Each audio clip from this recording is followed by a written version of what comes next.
You all today. Thank you so much for joining us wherever you're watching from around the world. We are in Limited, baby, the best format in Magic. I might get fired for saying that, but you know what? Corey, I'm super looking forward to seeing this next matchup. Shota Yasooka, Chris Ferber. We just both had our jaws dropped looking at the power of these deck lists. Yeah. It's like, this looks like it's going to be a slugfest. Yeah, absolutely. You know, most of the time we see these deck lists amongst these really high-level players at such a great pod like this. You don't see these kind of B pluses, A minus type decks, but honestly, I could very well see calling both of these decks A minuses, B plus. Both look incredible, and both players are going to be really skilled here. There's going to be a good match. Alrighty, let's get the game underway. Evolving Adaptive. We've seen plenty of those. There is Shota's one copy. Chris, we saw having three. Have you ever? Yeah, and Nassif has one as well. Like, there were a lot of that card opened. And yeah, what an incredibly powerful bomb to have here. Yeah, this card is great. Pretty reminiscent of Pelt Collector, you know, from back in the day. Yeah, not that absolutely. long ago, obviously, but pretty darn cool indeed. And we're going to see Green Sun's Twilight coming down, finding the Armored Scrap Gorger. So, an excellent start here for Shota Yasooka. Yep, absolutely. A nice follow-up here from Chris. Good start. The two Glissas as well from Shota. That is just, that's not fair. When Shota gets two of the best, you know, rares in the set, that feels like cheating. You know, but of course it is not. Yeah, Glissa's a house. We've seen some fun shenanigans with her, you know, removing 3 counters from an Archfiend of the Dross, for example. It's like, oh, oopsies. Not here, but, you know, in our testing, we've had some fun indeed. Contagious Vorak now. Absolutely. Gonna go digging for some land. Otherwise, we could see some proliferation going on here. Perhaps turning on that Armored Scrap Gorger a turn earlier. Yeah, no kidding. Most of the time, the proliferation not being the biggest deal with oil counters, but these happen to be two of the cards that actually just get better and bigger power with the oil counters increase. So the true powerful version of proliferate here. Green doing green things, and it's looking like quite the mirror match here, my friend, as we've got Evolving Adaptives, Armored Scrap Gorgers down. We just need to see the little pig on Shota's side of things, and it will be everything right in the world. Just a mirror match, yeah, absolutely. Yeah, just 2 little 80 bacons going around. And there we see our first mountain from Chris Ferber's side of things. So where do we go from here? Yeah, just a light splash here for red, just for Cinder Slash Ravager. One of the most powerful. That card's so good. Yeah, the namesake uncommon in Gruul. One of my favorite cards as well, dealing with all these mites and other 1/1s. Oh, you have 1 toughness? That's unfortunate too bad for you. Yeah.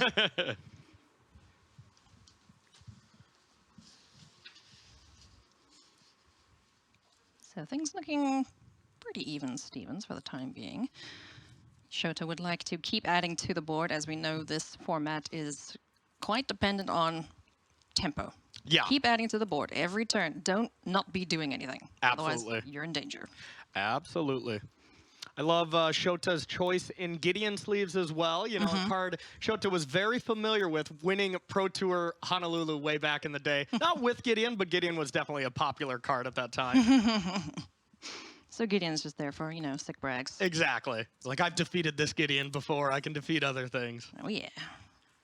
Ruthless Predation taking care of the opposing Scrap Gorger. Fights and Bites, an important tool in the arsenal for the green-based decks.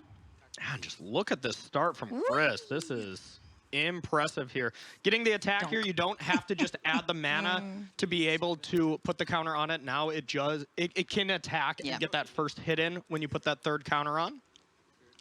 And this start is just impressive. Yeah, and Chris has been a player that's been kind of flying under the radar, you know, just having a great tournament, top-aided the USRC, and is making a great showing of his Pro Tour here.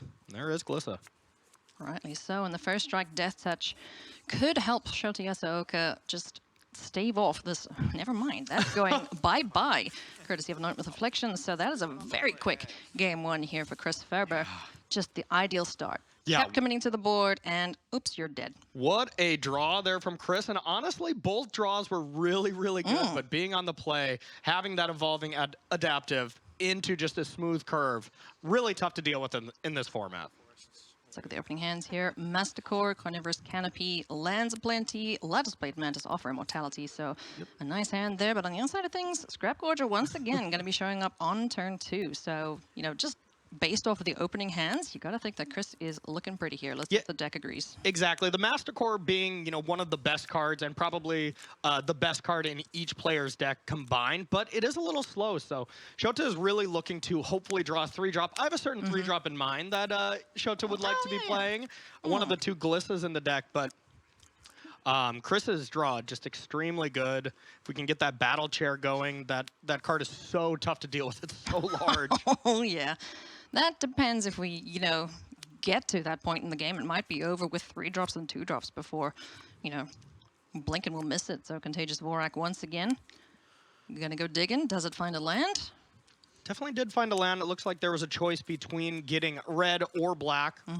Copperline Gorge available there for Chris. Turn passes back. Land number 4. And there is the Lattice Blade Mantis. Such a tricky card. Such a tricky card. Pseudo Vigilance on the card, just being able to attack with 5 power. Really strong common here. 4-drops, of course, you cannot play too many. You know, you really want to be leaning with 2-drops in this format. 2-drops and 3-drops, but still a powerful card. Ruthless Predation once again saying, yeah, get that out of here. I don't want you pumping that. I don't feel like taking 5 damage from you. And the Vorak doing good work here. Yeah, and most importantly, getting some food for Armored Scrap Gorger to be able to start eating some of these cards because, oh boy, there it is. Okay. Now, is there an answer for that? There's not a ton of answers in Chris's deck, but this is one of the cards that just really runs away with the game. It sure does. We saw yesterday LSV just getting pummeled by this thing. Yeah, Willie Adel just absolutely made mincemeat of the birthday boy, unfortunately, in that matchup. A really, really tough card to deal with. So Masticore able to just take care of permanents on the battlefield if we see a discard here from Shota, but you know, the hand looking pretty good so far. Yeah, pretty bad for Chris too. Chris really had most of these cards in his opening hand and has since got a little flooded. You really don't want to have, you know, 8 mana here when Chris kept a 3-lander. That's a little unfortunate. So now we are going to Shota's upkeep, where we're going to discard a card. And if you discard a 3-drop, of course, you can deal with something 3 or less. You can choose which creature to deal with here by discarding the canopy. So you don't really want to play too many lands once you play this Masticore, because the real cost is if you ever just run out of cards sacrificing this.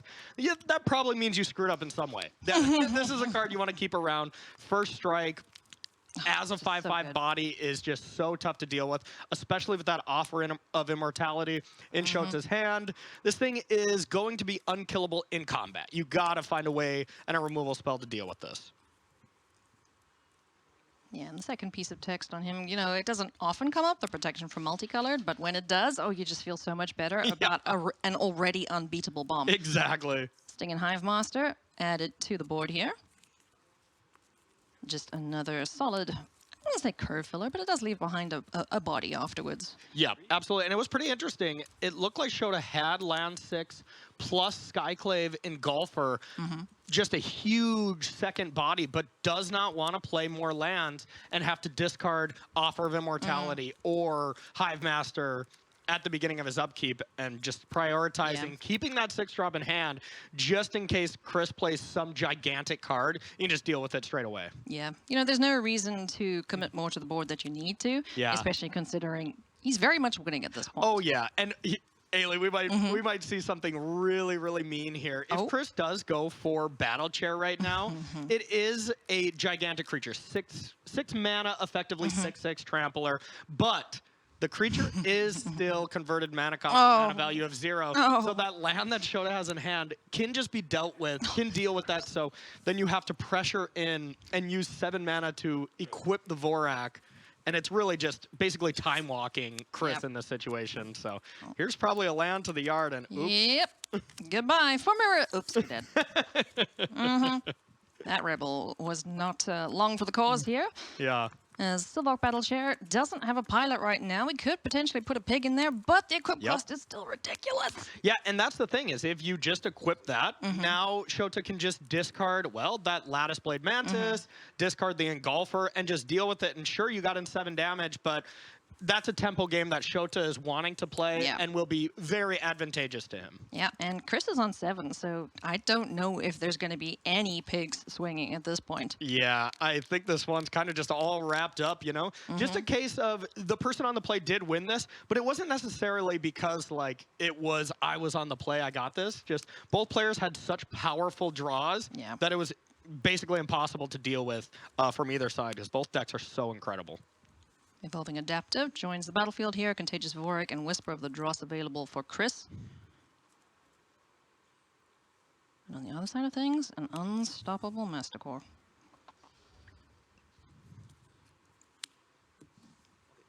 I love Shota's Blazer as well. He's looking good. Yeah. That was a nice one. What do the kids call that? Drip? Is that the thing? I think so. I don't know. I'm in my 30s now. I can't keep up with the new slang. We are an old. We don't know these things. But, looking very sharp indeed, Mr. Yasooka. Evolving Adaptive. Proliferate, looks like we saw that there. And in for 3. So 2 blockers left at home here for Chris to try and stave off this onslaught from the Argentum. Yeah, and now pretty much the world is Shota's oyster here, going to be able to deal with Vorak or Evolving Adaptive, and then a chump block basically has to happen. You know, you can, of course, block the Hive Master, but that can get Offer of Immortality. Yeah. Yeah, it really has to be a situation that Chris has to find a way to deal with Mastercore, and I'm starting to look over the list, and there's Anoint with Affliction, there's no poison right now. So that is not an option. Yeah, I'm just not seeing a way to deal with this at all. At least not in the main deck.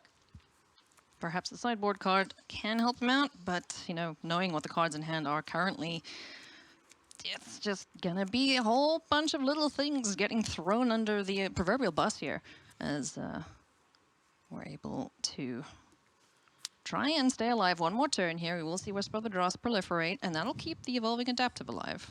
But, in response, the Offer Immortality, as you mentioned, indestructible, to make sure that that Evolving Adaptive dies. Absolutely. Offer of Immortality is a card that, right when I saw this set, I was like, all right, this doesn't seem as good. It's not drawing you a card. It's not revealing the top card like Blazing Crescendo, anything like that. But this card really trumps every other pump spell. It's that one that just topples over it. And there's a lot of pump spell wars in Phyrexia All Will Be One draft. So this card ends up going up in value a lot for me. Yeah, and also, you know, timing it exactly right, knowing when to fire it off. Yes. These combat wars, if you can get good at them, you're going to be winning plenty of games. Absolutely. Yeah, and Carnivorous Canopy, that's kind of the main answer in green for Mastercore. And yeah, that is really the only answer. There is no way to deal with it outside of Corrupted Anoint from Chris in the main deck. No canker blooms, anything like that to, you know, sacrifice and kill it either. So it's just a case of hope that Shota runs out of cards? Question mark. Yeah. Could you just, you know, play everything in hand and be hellbent for me? That'd be nice. And I mean, Shota does have 1 card in hand, so if there was a way to discard, get him to discard, still has the land that can draw a card in play, so even that plan doesn't really work. So, yep, it's going to be a tricky one here. And more likely heading to game number 3, where Chris is going to be looking for that exact same draw that he had in game number 1. The nuts. Yes, absolutely. And Shota's draw here was pretty slow. You know, this was not an amazing start until turn 5, and it just showed the power of this card. Yeah. And you know what's great about the card, too, is that it can just fit into any deck. Any deck. You know, it's not the case of you get to it, oh, pack 3, you know, fiddlesticks. Yeah. I'm in red. I can't pick this card. Exactly. You're picking it. I don't know if anyone has second picked that ever. Yeah. You windmill slam that. Yeah. Turn things sideways and scoop them on up. We're going to go to game number 3, which, you know, we can't complain about. More magic, the better. Yes, absolutely. And both players at 8 and 1. Let me remind everyone who's watching right now, we're doing things a little bit different this time. 12 wins, you're out of the tournament, and you're directly into Sunday. You're in that top 8. No longer have to play Magic, so for one of these players, they're going to go to 9-1 and can just win 3 rounds and, you know, go check out the rest of MagicCon Philly and hang out and get ready for the top 8 tomorrow. Go meet fans, you know, go through some lists. Whatever their heart so chooses. Could be a nice feeling. And ooh, hello, double adaptives. Excuse me. This is illegal. I'd like to call a judge. It's not actually illegal. It's just, it hurts a lot. Okay, but the thing that also hurts is Chris doesn't really have a good follow-up here. I don't think I saw a 3rd land unless we just drew it. There's another evolving adaptive. All right, it does look like Copperline Gorge was picked up. But the follow-up, you just wish that 4-drop would be anything with power and toughness over 1. But it's a Conduit of Worlds, which is a very powerful card. Don't get me wrong. But you really, really want to just have a creature and get this aggressive draw going. Yeah, I don't care about what of Worlds. Let's just, just dudes, put things down and go. Exactly.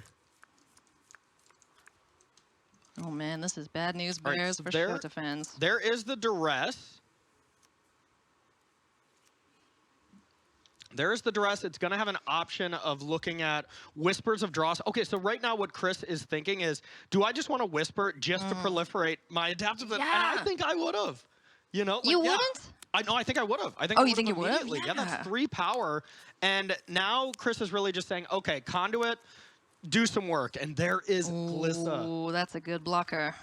You see Shota pick that very fast. I mean, to be fair, Shota is a fast Magic player. Oh, so, for sure. You know, One of the fastest. knows the play, but off the Anoint top. with Affliction, getting rid of the blocker, and now... Yeah, and that was about as much emotion as we see from Shota there. The head shake, like, come on, that's all I needed.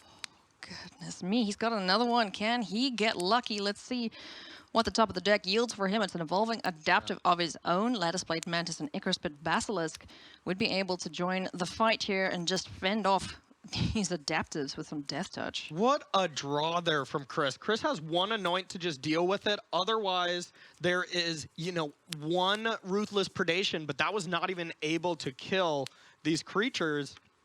Plus, Death Touch with a fight spell is not really great. You're 2 for 1-ing yourself naturally. So that was a 1-outer right now in Chris's deck to, you know, be in this game. Now things are still looking not great. Yeah. With a tap land off the top, exactly what Chris didn't want to see. Yeah, he's getting stuck on lands, man. I'm with you on that proliferate. So Whisper, I wish he'd gone for it. But Oil Gorger Troll needs a land. We need a land at the top of the library here for Chris. And things are looking not too shabby now for Shota Yasooka, the Hall of Famer.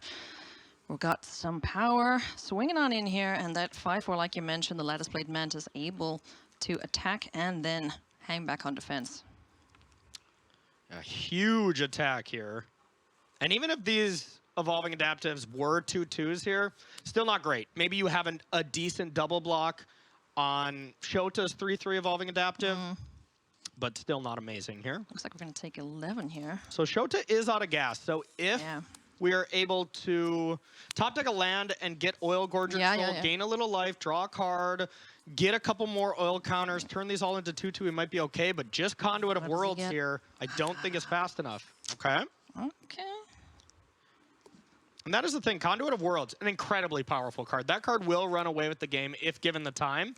Just Phyrexia all will be 1 draft doesn't really give you that much time. If you stumble, you're probably going to die pretty quickly. Yeah. Armored Scrap Gorger has the higher toughness than the adaptive, so they do get their counters. So let's see what Chris can cobble together here. Not finding that 5th land for the Troll. Conduit of Worlds, I feel a little slow. You know, it's not doing anything right now. And a Drown in the lock for Shota right there. That is, or Drown and Ichor, excuse me. I love Drown in the lock. Great Magic card as well. But Drown and Ichor, to be able to proliferate these and get one of these creatures out of the way. Armored Scrap Gorger probably being the number 1 pick. Shota does know about the Troll from the Duress. So it's just a question of, are you okay leaving the 0/3 around, knowing that the graveyards are pretty empty? Yeah. And just dealing with an adaptive that's about to become a 3/3? Yeah, no, these adaptives are scary, so I'm with Shota on that one. Get that out the way and just keep turning things sideways. Chris, fumbling on mana, unable to get the bigger things out of his hand. That Oil Gorger Troll is just itching to get into this battlefield, and there's going to be a big draw and a big block here now for Chris Ferber. Yeah, that's a huge attack here, coming in for 13 damage, so blocks have to be made. Man, there's just not really great ones. Like, this is involving maybe the 2/2 evolving adaptives on the Scrap Gorger and then a chump block. Yeah. Take 5, is that the best we got? Down to 4. And then you have to rip land number 5 for Oil Gorger Troll. And is that enough? It's not even the biggest creature on the battlefield. The 1-drop from Shota has evolved bigger than the troll. And that just shows the power of this card. I mean, one of the best uncommons and maybe the best green uncommon. The troll can gain some life if... Well, yeah, the troll will gain life, but we need a land. All right. So let's see. Top of the deck. Be nice. Nice. Got it. All right. Okay. Chris is still in this. Finds the land, gets the card. Up to 7 here. Maybe we find something good. We'll see what Shota can draw. Shota is out of steam as well. You know, this is one of the very rare times that if Shota draws the master card, it's actually pretty bad. Yeah, no, because you don't want to play it. That's just going to hang out in hand. So, yeah, don't know what the card is. Just turning things sideways. Takes off that final oil counter off the Lattice Blade Mantis to keep it on defense. Shota keeping us in the dark as well, drawing that card so fast. Our spotters didn't have time to take a peek. I like the sweat. I like the sweat of it. That's great. Okay, so big attack coming in here. That is a 5/4, using up the last oil counter from Lattice. 7 life to play with, a little bit better here, but still in a lot of trouble. Yeah. Just big dumb green dudes smacking each other around. You know? Oh, and Timar's down! Oh! Kept us in the dark, and for good reason. Shota Yasooka just saying, you know what? Hold my beer. I'm going to win this, thank you very much. Excellent pickup there. And Combat Tricks is proving once again how crucial they can be in winning these extremely important matches of Magic. Absolutely. And that game was, I want to rewind even back to when Glissa went away right away. Imagine if that card wasn't drawn, Glissa would have helped win that game even faster. So both decks look amazing. I would be afraid to play Shota as the other 2-0 player that's about to face him. Exactly right, my friends, but we have more Magic here from the round for today. We've got Gabriel Nassif versus Benton Madsen. All right. Our overnight leader of the tournament has picked up his first loss for the tournament. Okay. But, yeah, going up against the Hall of Famer Yellow Hat. Do you think Benton Madsen predicted that this would have happened? But we'll talk more about that after the break.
welcome back to coverage of Proto Phyrexia from Philadelphia, USA.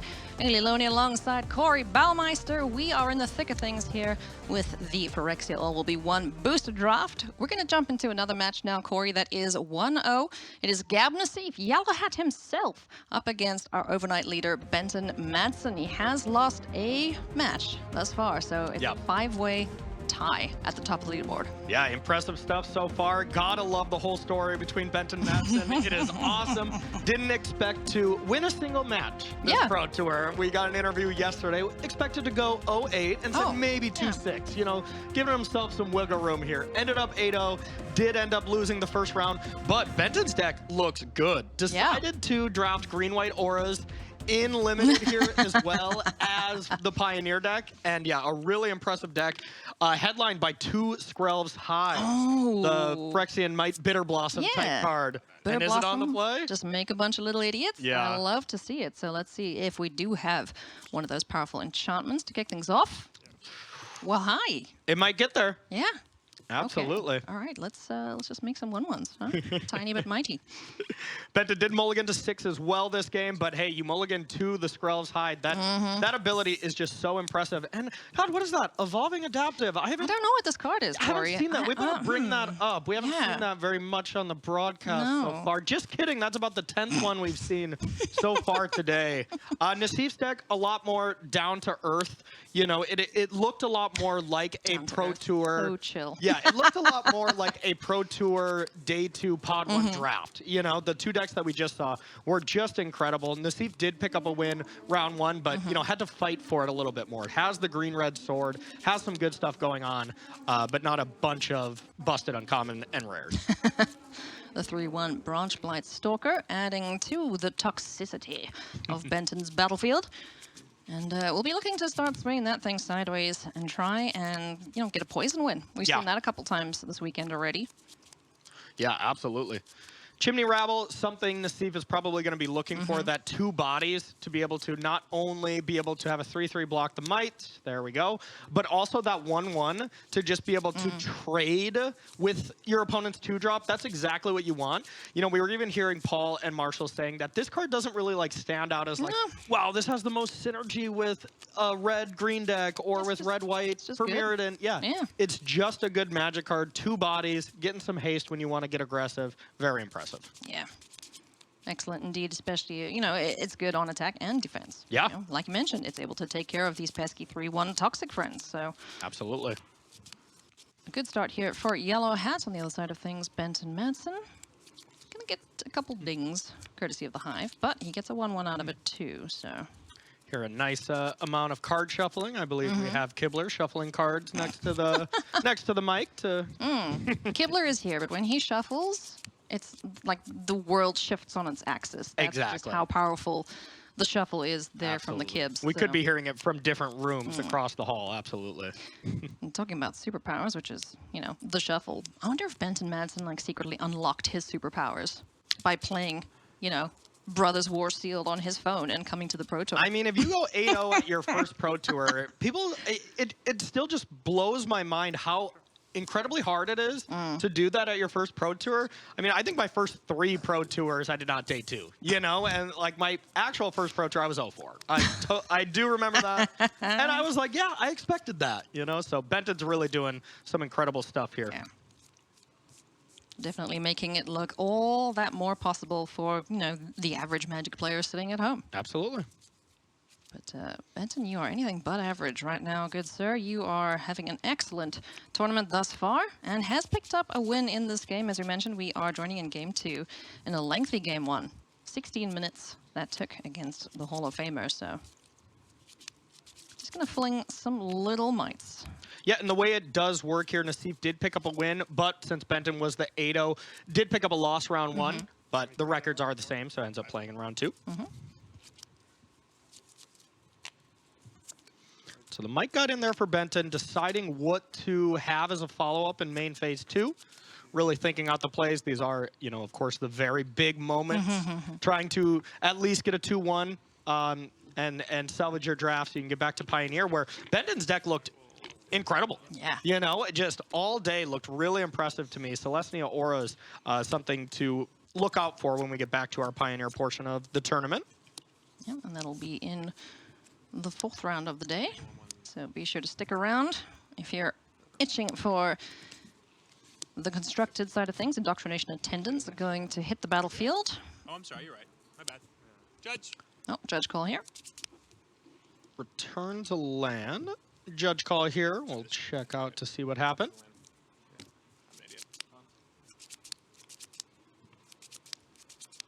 Maybe forgot to return the land on top. We'll wait to hear what we hear. I play a land, cast this attendant, return the land to my hand, and then just I untapped it as it return to my hand and replay it, and he was right the way I replay land this turn, so that I can't do. Okay. Nothing has happened. It was caught immediately. Sorry, so you play this, you return Yep. land, And then I played land, but I already played land the turn. and we My mistake. just Yeah, caught it. pretty honest And we just mistake. got- Yep. nothing is- Easy Easy catch. here. Yep. Yep. Of course, this is competitive Yeah. IRL, so, this Yeah. will probably be a warning there, but nothing serious. Back it up, get the might, and continue the game. Okay, how many until... Got it, okay. How many of them until something bad happens? You got a few. You got a few. Just, don't do it again is basically what the judge is saying here. These kind of things happen all the time. Oh, yeah. Maybe something at an FNM, you're playing Magic there, there's something that doesn't always come up. But here at this tournament, everything has to be exactly by the book. Yeah.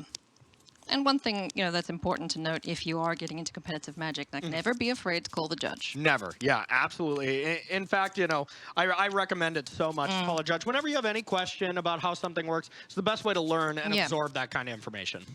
Yeah, exactly right. All right. So, plenty of creatures here on the board and more to come. Does Gab have any way to deal with the Scrolls Hive? I'm sure we saw one piece of enchantment removal from his deck.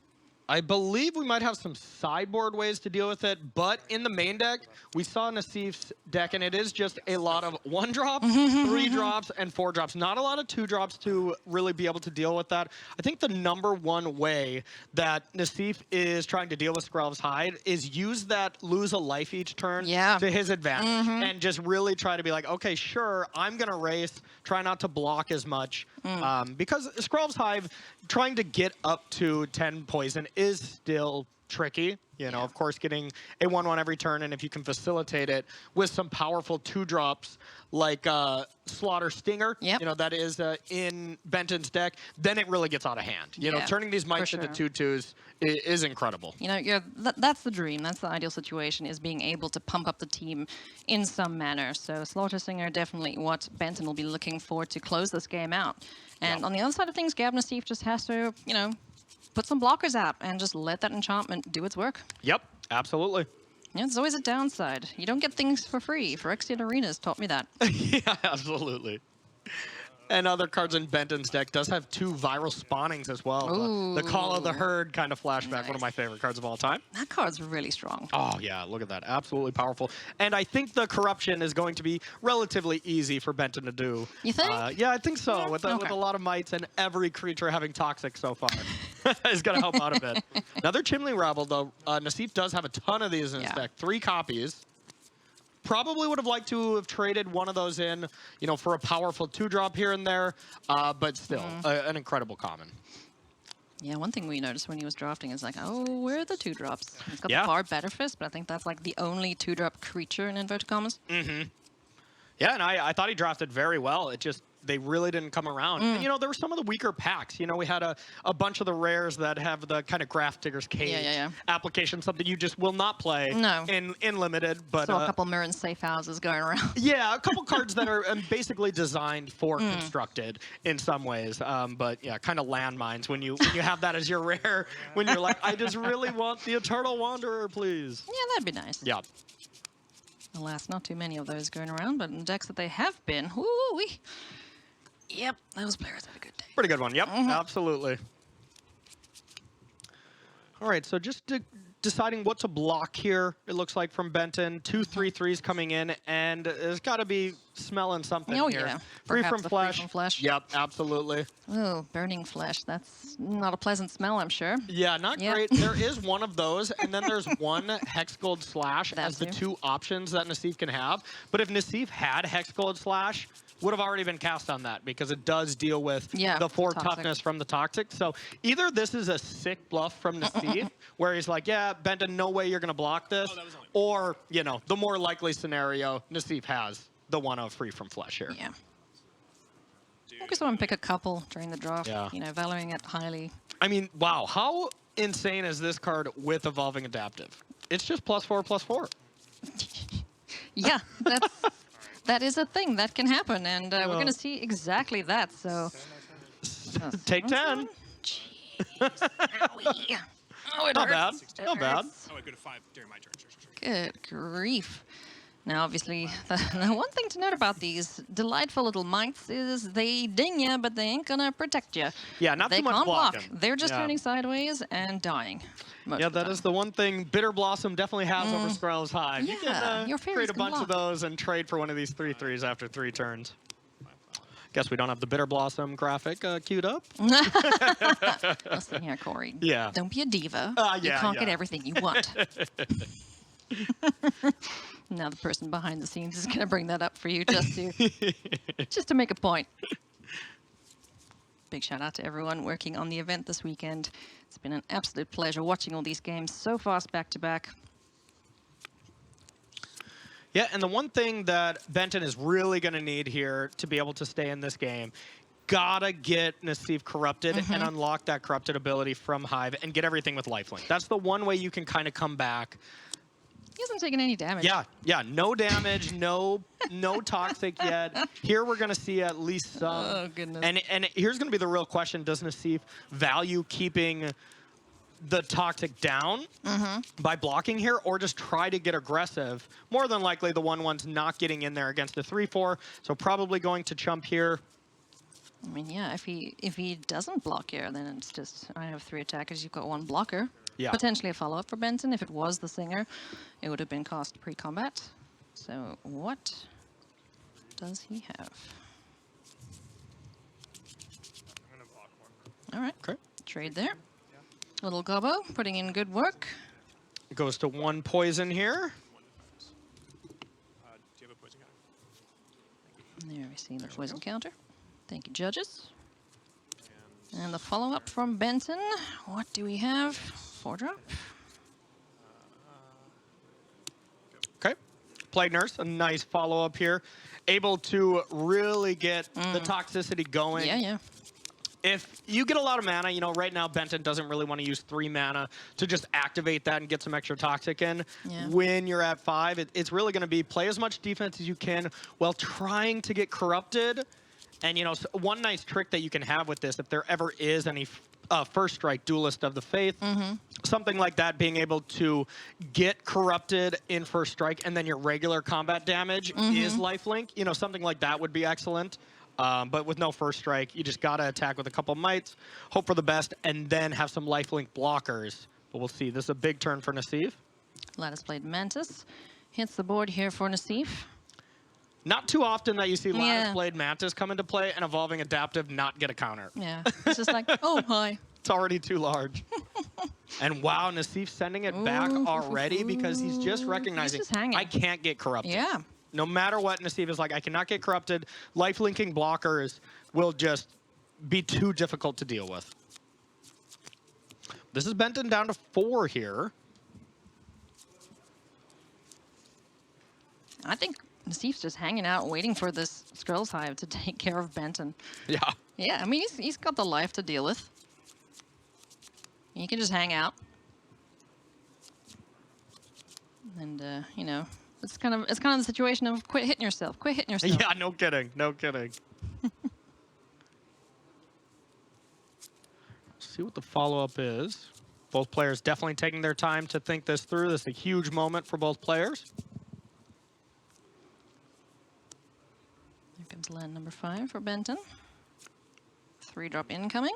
Okay. Lightning Raptor. Oh, that's a good way to get through. Yeah, that's great. give one of the mites +1/+1 and fly. Yeah. Eh? Small but mighty, gonna get fighty. Well, not fighty, but it's gonna swing in there and get some extra counters on. Do we have enough for the Plague Nurse too? Not quite. Not quite, but up to 2 poison. Now, if we can find a way to proliferate it all, Yeah. there is the duelist. So maybe we can have this first strike trick and get corrupted and then have regular combat damage. Close. Still pretty tough. I mean, there's 3 blockers that can just straight up eat the duelist. So not too likely, unless, let's say, there's another Flensing Raptor. That would be the ideal draw for Benton. We'll see if we have another one here. Now, only 1 copy. And that makes a lot of sense. One of the premium white toxic payoffs for sure. Super nice synergy indeed. So just 1 more poison counter needed to get corruption going here and enable the lifelink from the Hive. And one excellent card for Nassif right now would be Volt Charge. Just Volt Charge it down to 1 and I'll be like, it's your turn.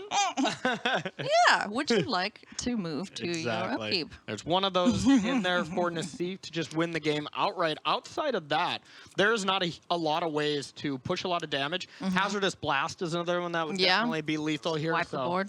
Yep, 2 cards right now for Nassif that would close the door. Oh, I love this card. This effect is so awesome. Just, so mean. You know, killing a bunch of stuff, nothing can block. Yes, please.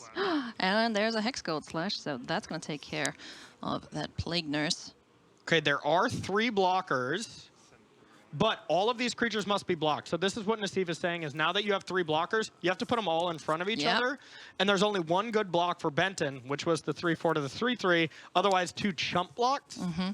And Benton's pretty happy about that.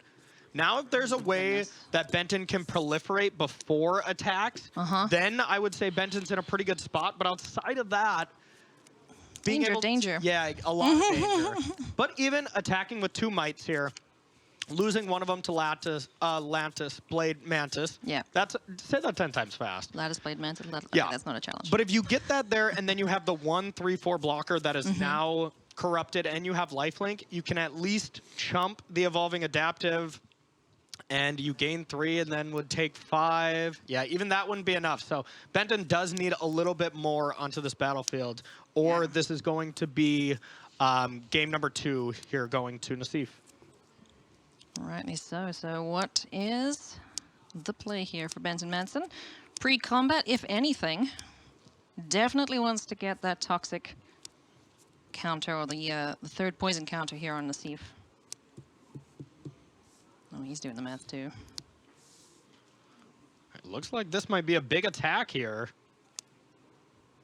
But unless he's got something to hang back and gain some life on the way home, I don't know if that attendant should be going with. Oh, Carnivorous Canopy. Canopy, okay. Dealing with their own Hive. Oh, that's the brutal thing. If Nassif had anything, he could have proliferated. So now Nassif is corrupted, but the Hive is gone. The Hive's gone. There's no lifelink. Yeah, unless there was one more Hive here. Oh, but then... Oh. Okay, so killing your own stuff. Gleeful Demolitions, that red card? Yeah. He just kind of did that on himself, except he didn't get the benefit. Yeah, if Nassif just had anything there to be able to deal with, let's say, the sword or something, could proliferate and then attack for 6 and gain 6, that would have been incredible. But Nassif rightfully didn't draw sword. All right, so we are at a mulligan for Nassif in game number 3. Crawling Chorus to start things off. Marshall's favorite card. Yep, absolutely. Looks like we got a mulligan from Nassif, probably just to 6 here. Yep, mulligan down to 6. Rustvine Cultivators to start things off, so 4 drops coming down a turn early. If Nassif has any of those lovely Chimney Rebel in hand, thrown a Skull Bomb. Hanging out. A lot of the times we just see these Skull Bombs just used to cycle through. Yeah. Not always using the secondary abilities. Yeah, not exactly what anyone is really looking for. You know, kind of any of them. I think the Black Skull Bomb being the best one, being able to recur one of your great creatures, but either way, they are pretty slow. They take a turn to play, take a whole turn to activate, and it doesn't affect the battlefield. Yep. Not usually, you know, kind of that 22nd, 23rd card if people have to play them. See a viral spawning there for Benton Madsen. All-star card, so would love to get the corruption going here on Gab Nassif and Magmatic Sprinter. Corey, you could tell me about this card. Yeah. That was my preview card, absolutely. Love that card. Good way to just keep putting some oil counters on your permanents. Yeah, viral spawning, one of the better green cards, Ili Cassis, you know, one of the best Magic players I know, rates that card extremely high. He's like, if I see that, I'm picking it over basically every uncommon, you know, taking it over most of the premium commons. Yeah. Big fan of the card.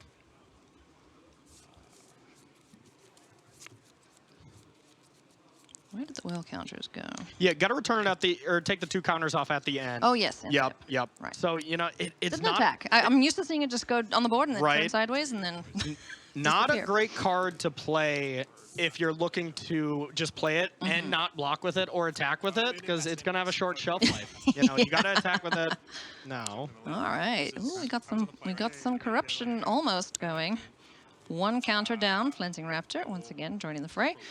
And Thirsting Roots, Proliferation. Add 1 poison counter. Yeah. Probably would have loved to have that last time instead of dealing with your own Skrelv's Hive. That would have been a nice out. Easy take 3 there since it's going to be going back to hand. Yeah. Oof, and just passes. Nassif has a couple removal spells, but for the most part, everything is sorcery speed. I would be hoping for Nassif fans out there that Volt Surge is one of the cards in Nassif's hand, because outside of that, there's not a lot of instant speed stuff, which leads me to believe that Nassif just has a basically non-functioning hand right now. You hate to see that. Yeah. Oh, Big no. swing here. Yep. Down to 11. More poison, and that's corruption. That's corruption, so another viral spawning from the yard if need be. That's And whenever you get to flashback this, Oh, you feel so good. yeah, 2 3/3s for 1 card, even though if it is 6 mana. Oh, there we go. Oh, bad news bears. Indeed, for Gab Nassif. So next turn, these toxic buddies, they're going to gain some life for Benton. And in this game, he doesn't really need it. Yeah, everything is lifelink now. You know, plays it. We weren't corrupted pre-combat here, so no reason to play it before combat. But wow, what a draw from Benton here. Yeah. Oh, man, that's just... Nassif's going to be looking at that and going, oh, man. Yeah, what can you do? Managed to fade it in game 2, but this time around, Benton had the right combination of cards. Absolutely. And you know what? Also, you know, not revealing, if he'd been holding on to that for the whole game, you know, Nassif would be able to play around it knowing, okay, I'm going to block your guys. If I can, they're going to get blocked. But this time around, Benton managed to find a way through the defenses, get the corruption going. And, oof, that's a lot of damage coming through. Yeah, you just heard that from Benton. Gain 8. What? Not what you want to be hearing in Limited here. No. There's a reason the life totals start at 20. Oh, goodness me. And that token should be dead. Yep, Yes, there we go. quite dead. Traded with the Chimney Rabble. And a follow-up here from Benton. Goodness. I have not played a land this turn. I think I played 5, so you played a land every turn. I think you're good, yeah. You played 2 spells last turn. Yep. So I cannot have played land this turn, right? So I've not hit a land drop yet. Okay. Yeah. Just Double checking. checking, Yeah. yep. I always forget if I've played a land or not. Yeah, exactly. And yeah, I mean, if you've gotten a, you know, you don't want to be picking up multiple warnings, so always better to just clarify, you know. Just double check. Duelist of Deep Faith added after the Indoctrination Attendant. This deck it's firing on all cylinders at this point. Oh, yeah, this was a draw from Benton here. It looks like. Oh, man. And there's really no huge catch-up mechanism from Nassif's Gruul deck here, so I can't really envision a sequence of draws to get the Hall of Famer back into this. Yeah. Doesn't really have any kind of board wipes or board anything wipe. like that. Just kind of looking, you know, enjoy the camera time and still be happy. Either of these players going to 8-2 or 9-1, phenomenal records. Yeah. These are still the leaders Excellent. of the tournament here. Yeah, and still plenty of Magic to be played today. So, you know, we will likely see both of these players hit the magic number of 12 before the end of the day. That's hope. That's the hope. So fingers crossed for fans of Benton and Gab. Contagious Vorak hits the battlefield. Let's see what he finds off the top of the library, or if we're going to be proliferating. Sprinters back. There's been a lot of fans of Gabriel and Nassif coming into this event, but there are a lot of new fans of Benton, including myself, after this event. He's been a lot of fun to watch and just has a great spirit, a fun person to talk to. Really, really love this guy. He just exudes the, oh my gosh, I'm doing so well energy. You know, it's awesome. I love to see, you know, these players who this is their first experience of the Pro Tour, just doing so well and keeping a cool head about it. You know, it's wonderful. Exactly. So. And just playing good Magic. Yeah. You know, like the first time Pro Tour, sometimes you are just happy to be in the building, but Benton is just There we playing go. great. And look at that head nod. You know how much this means to each player. Awesome stuff. Benton going to 9-1, Corey. Oh, that's got to feel so good. I got chills. I got goosebumps because that's just such a cool feeling. I'm so happy for him. I've been living with perpetual chills just watching all the players' reactions, something we haven't seen without Paper Magic. And I love it. I love it, Ailey. Oh, it's wonderful. There's going to be so much more of that this weekend as we try to get our top 8 for tomorrow. More Magic after the break.